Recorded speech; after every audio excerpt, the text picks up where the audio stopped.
Hello students, आज आपण magnetic fields due to electric current या चॅप्टरमधील magnetic field produced by a current in a circular arc of wire हे article अभ्यासणार आहोत. सर्क्युलर आर्कमधून करंट पास केल्यानंतर त्याच्यामुळं त्या सर्क्युलर आर्कच्या सेंटरला मॅग्नेटिक फील्ड किती असेल त्याचा फॉर्म्युला करायचा आहे. अर्थात आपण हे आर्टिकल सोडवणार आहोत ते बायोट-सवर्ट्स लॉ त्याचा आधार घेऊन, म्हणजेच मागील तासाला आपण बायोट-सवर्ट्स लॉ वापरून त्याचा उपयोग करून स्ट्रेट कंडक्टरमुळं त्याच्या जवळच्या पॉईंटला मॅग्नेटिक फील्ड किती असेल ते अभ्यासलेलं आहे. तसंच सर्क्युलर आर्कमुळं त्याच्या सेंटरला मॅग्नेटिक फील्ड इंडक्शन किती असेल त्याचा फॉर्म्युला आजच्या तासाला आपल्याला काढायचा आहे. त्यासाठीची फिगर पाहूयात. ए बी ही एक circular arc of the conducting wire. त्याच्यातून पास होणारा जो करंट आहे तो आय एवढा आहे. सगळे धरूयात. ह्या सर्क्युलर आर्कची रेडियस आर म्हणूया. Center O. सर्क्युलर आर्कनी ओ ह्या ठिकाणी सबटेंड केलेला हा जो अँगल आहे तो थीटा असं म्हणूयात. आणि मग आत्ता ह्या सर्क्युलर आर्कमुळं ओ ह्या पॉईंटला मॅग्नेटिक फील्ड किती असेल तो फॉर्म्युला आपल्याला काढायचा. Consider a circular arc of wire A B carrying a current I. The circular arc A B subtends an angle theta at the center O of the circle of which the arc is a part and R is the radius. म्हणजे circular arc हे कुठल्या तरी एका सर्कलचा एक part आहे.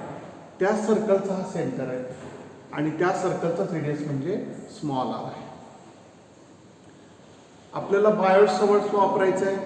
बायोट-सवर्ट्स law हा small current एलिमेंटमुळे magnetic field किती असतं त्याचा फॉर्म्युला मिळतो आपल्याला त्याच्यापासून. आणि म्हणून ह्या टोटल आर्कचा स्मॉल पार्ट की ज्याची लेंथ DL एवढी आहे ती विचारात घेऊया. इथं दाखवलेलं आहे DL हा स्मॉल पार्ट. टोटल आर्कचा छोटासा पार्ट त्याला DL असं म्हणूयात. ह्या DL एवढ्या स्मॉल एलिमेंटमुळं ओ ह्या ठिकाणी असणं मॅग्नेटिक साहजिकच वेक्टर DB असेल. आणि बायोट-सवर्ट्स लॉनुसार ते किती असतं ते आपल्याला माहिती आहे. वेक्टर फॉर्ममध्ये जर विचार केला तर ते इंडक्शन आहे vector DB is equal to μ0/4π I vector DL cross vector R/R³. हा जो फॉर्म्युला आहे तो बायोट-सवर्ट्स लॉ वापरून लिहिलेला आहे. पण हे कुणामुळं मॅग्नेटिक फील्ड आहे? छोट्या पार्टमुळं. मी भरीव पार्ट दाखवतो पहा. एवढा पार्ट, एवढा स्मॉल पार्ट, तेवढ्यामुळं इथं किती असतं. टोटल पार्टमुळं काढायचं म्हणजे आपल्याला साहजिकच इंटिग्रेशन करायचं आहे. आणि मग त्यासाठी वेक्टर फॉर्मचं मॅग्नेट्यूड फॉर्ममध्ये कन्व्हर्जन करूया. आणि म्हणून DB is equal to μ0/4π IDL sin θ/r². हा क्रॉस प्रोडक्ट घेतला की DL R sin θ सूत्र येईल. एक R आणि R³ मधला एक R कॅन्सल होईल म्हणजे R² आला. आणि मॅग्नेट्यूड फॉर्ममधला हा फॉर्म्युला आपण लक्षात ठेवायचं ठरलेला आहे तो आहे according to Biot Savart's law DB is equal to μ0/4π into IDL sin θ/r². आता सिच्युएशननुसार हा फॉर्म्युला मोड करू म्हणजे सॉल्व करूया. याच्यामध्ये पहिल्यांदा साइन थीटा किती आहे ते बघूया. थीटा हा कोणामधला अँगल आहे? वेक्टर DL आणि R. बघा हा DL आणि हा R. वेक्टर R आणि वेक्टर DL बरोबर परपेंडिक्युलर आहेत एकमेकाला. म्हणजे इथं थीटाची व्हॅल्यू 90 डिग्री आली, साइन थीटा 1 असतं. म्हणजे इथं ह्या साइन थीटाची व्हॅल्यू आली 1. शिल्लक काय राहिलं बघा मग? DB is equal to μ0/4π IDL/R². आता हे जे मॅग्नेटिक फील्ड इंडक्शन आहे ते स्मॉल एलिमेंटमुळे टोटल आर्कमुळं AB एवढ्या आर्कमुळं किती असेल तर त्याचं उत्तर B is equal to integration of DB असं म्हणूया. पण हे इंटिग्रेशन करताना लिमिट्स आहेत A to B. आपण आर्क AB असं म्हटलं A पासून B पर्यंत. म्हणजे AB आर्कचे अनेक छोटे छोटे पार्ट्स तयार करायचे. प्रत्येक पार्टमुळं मॅग्नेटिक फील्ड किती आहे ते काढायचं आणि त्याची बेरीज करायची म्हणजेच इंटिग्रेशन. मग इंटिग्रेशन ऑफ DB म्हणजे या पार्टचं इंटिग्रेशन. याच्यामध्ये कॉन्स्टंट पार्ट चिन्हाच्या बाहेर निघतो आपल्याला माहिती आहे. म्हणून μ0/4π I हा कॉन्स्टंट आहे तो बाहेर निघाला. Integration of DL/R². With limits A to B. आता स्टुडंट्स इथं DL ची व्हॅल्यू सबस्टिट्यूट करायची आपल्याला सिम्प्लिफाय करण्यासाठी. आता ह्या फिगरमध्ये जर मी दाखवायचं तर असं दाखवता आलं असतं मला, हा स्मॉल पार्ट दाखवला असता, एवढाच पार्ट इथं दाखवलेला आहे. हा DL, हा सेंटर O आहे, हे रेडियस आहे. DL AB न सबटेंड केलेला अँगल किती घेतला आपण? Theta. Angle subtended bye AB is theta. पण DL एवढ्या स्मॉल एलिमेंटनी सबटेंड केलेला अँगल किती असेल तर तो D थीटा म्हणूया. बघा लक्षात आहे, D थीटा कुठून आला? Theta is the angle subtended bye arc AB at point O. तसं DL हा जो स्मॉल एलिमेंट आपण विचारात घेतलाय, त्या DL नी O ह्या ठिकाणी सबटेंड केलेला हा छोटासा जो अँगल आहे, हा पार्ट जो आहे हा याला मिळेल D थीटा. तेवढाच पार्ट इथं मी वेगळा काढून दाखवलेला आहे, हा अँगल आहे D थीटा. मग ह्या D थीटा, DL आणि R याच्याचं रिलेशन असतं DL is equal to R D theta. हे रिलेशन आपल्याला लक्षात ठेवायचं आहे. Arc length DL is equal to R D theta. R D theta ही DL ची व्हॅल्यू सबस्टिट्यूट केली इथं. DL च्या ऐवजी आपण इथं जे लिहिलं होतं की नाही, इंटिग्रेशन ऑफ DL, DL ची व्हॅल्यू घेतली R D थीटा. यातला एक R कॅन्सल झाला. R हा पार्ट आहे, हा R ही व्हॅल्यू आहे ती कॉन्स्टंट आहे, ती चिन्हाच्या बाहेर निघाली म्हणून I अपॉन R घेतलं, हे बाहेर निघालं. इंटिग्रेशन ऑफ D थीटा एवढं शिल्लक आहे with limits A to B. Students हा कन्सेप्ट लक्षात आला का बघा? Arc length DL is equal to R D theta. तो फॉर्म्युला पाठच करायचा, लक्षातच ठेवायचं. ते सबस्टिट्यूट केल्यानंतर उत्तर आलं B is equal to mu 0/4 pi I upon R integration of DB with limits A to B. आता मला सांगा, आपण हे अनेक DB पार्ट तयार केले, त्या सर्वांचं इंटिग्रेशन करता असे अनेक D थीटा असणार आहेत. अनेक D थीटाची बेरीज करायची. इंटिग्रेशन ऑफ D थीटा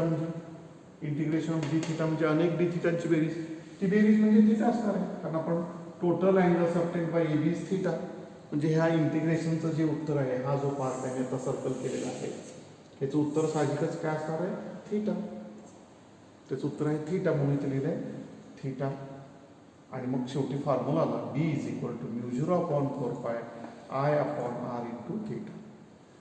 ज्या सर्क्युलर आर्कमुळं आपल्याला मॅग्नेटिक फील्ड काढायचं आहे, त्या सर्क्युलर आर्कने सेंटरला सबटेंड केलेला अँगल जर थीटा असेल, तर मग मॅग्नेटिक फील्डचा फॉर्म्युला आला B is equal to mu 0/4 pi I upon R into theta.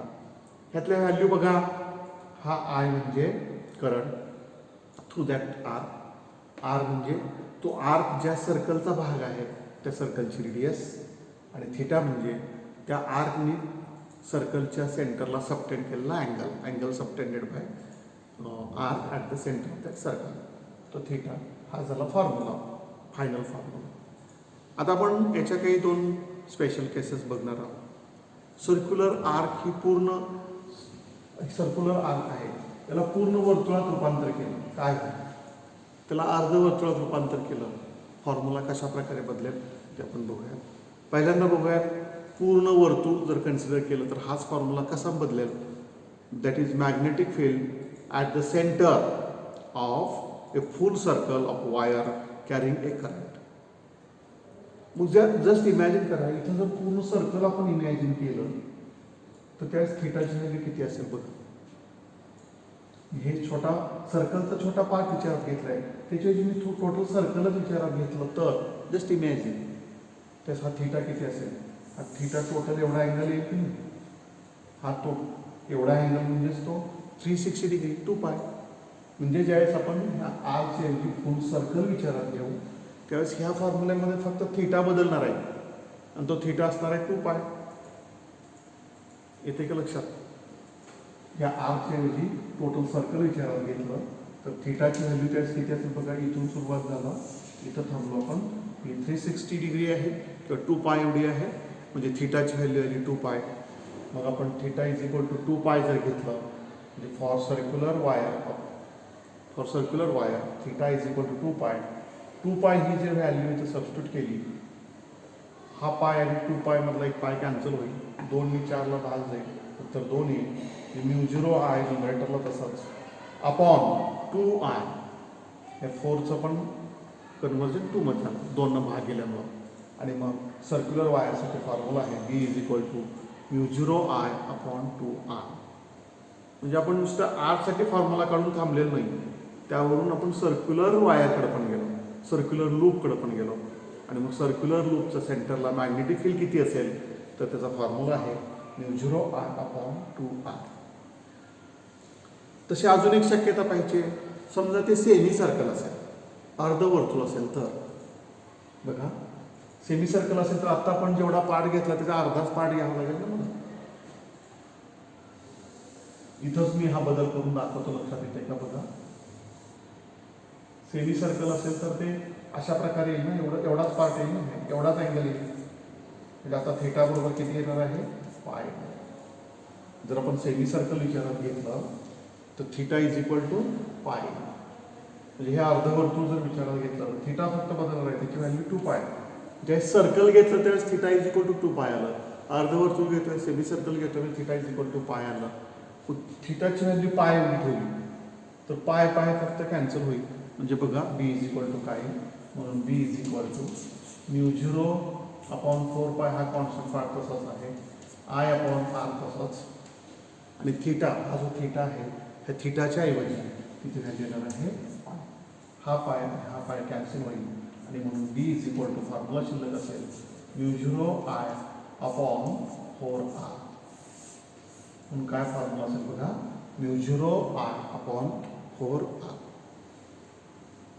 म्हणजे सर्कलमुळे जेवढं आहे त्याच्याबरोबर अर्ध चालत आहे. फुल सर्कलमुळे किती आहे μ0I/2R आहे. याच्या परत अर्धा पार्ट आला, याच्या फक्त हा पार्ट आला, तो आला μ0I/4R. स्टुडंट्स, अशा रीतीने आपण बायोट-सवर्थ लॉचं सेकंड ॲप्लिकेशन अभ्यासलेलं आहे. मागील तासाला पहिल्या ॲप्लिकेशनमध्ये स्ट्रेट कंडक्टरमुळे त्याच्या जवळच्या पॉईंटला असणारा मॅग्नेटिक फील्डचा फॉर्म्युला काढला. आत्ता आपण एका आर्कमुळे किती असेल तो फॉर्म्युला काढला आणि त्याच्यावरून मग त्याच्या 2 केसेस पण पाहिल्या. तोच आर्क जर सर्कल असेल तर कन्वर्ट केला, सर्कलमध्ये कन्वर्ट केला, एक्सटेंड केला, सेमी सर्कलमध्ये एक्सटेंड केला, किंवा आणखी आपल्याला त्याच्यानुसार कितीही थीटाची व्हॅल्यू कळाली की आपल्याला हा किती का असेल, म्हणजे हा 1/4 असेल, हाफ असेल, 3/4 असेल, फुल असेल, कोणतेही सिच्युएशन असले तर त्याच्या सेंटरला मॅग्नेट फील्ड किती असेल ते काढता येईल. जस्ट त्या ठिकाणी आपल्याला थीटाची व्हॅल्यू सबस्टिट्यूट करायची.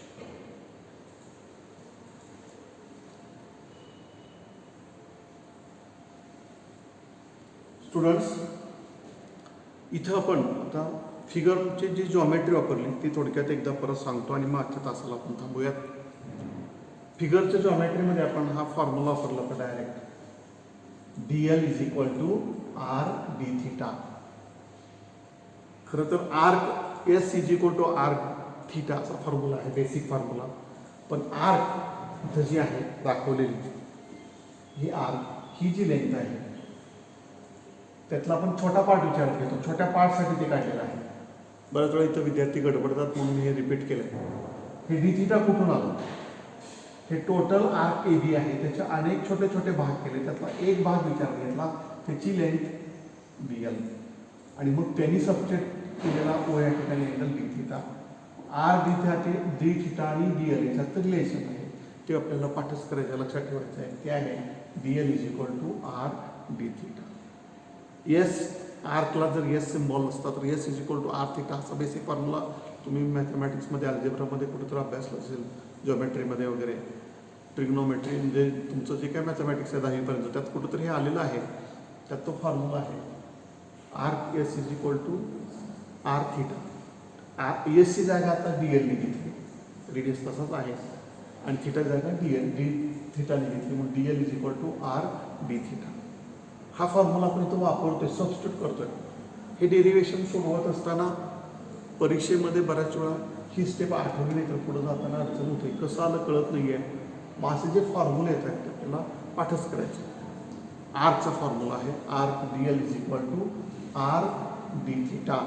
हे छोट्या पार्ट त्यातला हा छोटा पार्ट, हा छोटा पार्ट आहे, भरीव स्वरूपात काढून दाखवतो. हा एवढा पार्ट तोच मी तर काढून दाखवलेला आहे.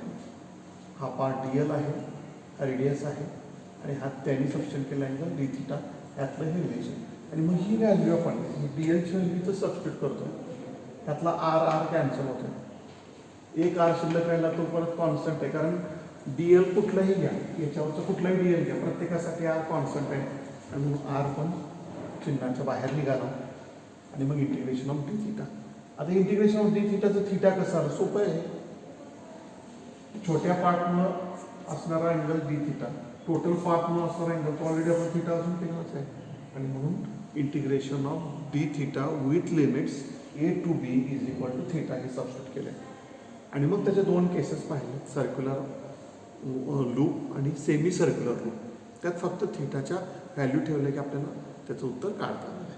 स्टुडंट्स, आजच्या तासाला आपण इथंच थांबूयात. आज आपण बायट-सवार्त लॉचं सेकंड ॲप्लिकेशन अभ्यासलेलं आहे.